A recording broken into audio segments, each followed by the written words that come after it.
আমরা এখন বান্দরবান সদরে খুব আর্জেন্ট মানে খুব প্রয়োজনীয় একটা চুলা খুব দরকার, তো চুলা নেওয়ার জন্যই আসা।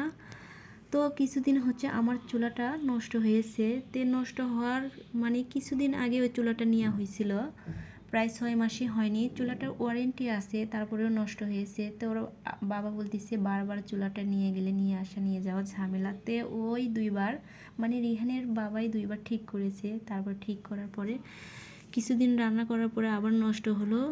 তো তারপরে গ্যাসের চুলা আমি রান্না করলাম, তো গ্যাসের চুলা 2 দিন রান্না করতে গ্যাসের চুলাটাও নষ্ট হলো। তো তাড়াহুড়ো করে একটা গ্যাসের চুলা নিলাম, নেওয়ার পরে ওটা রান্না করার পরে সিলিন্ডার হঠাৎ শেষ হয়ে গেছে। তো আমি ওর আব্বুকে বললাম আর চুলা সিলিন্ডার কেনার দরকার নেই, তুমি পারলে বেতন ওঠার পরে চুলাই একটা কিনে দিও।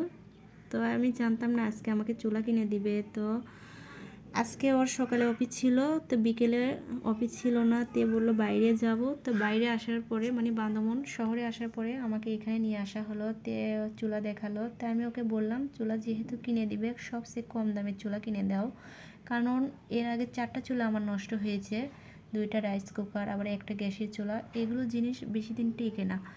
তো আমি সবচেয়ে কম দামের চুলাগুলো দেখলাম, তো ওগুলো আবার ওদের পছন্দ হয় না। তো এই যে একটা চুলা আমার ছেলে আমার জামাই দেখছে, খুব পছন্দ, শেষমেশ ওরা এটাই নিল।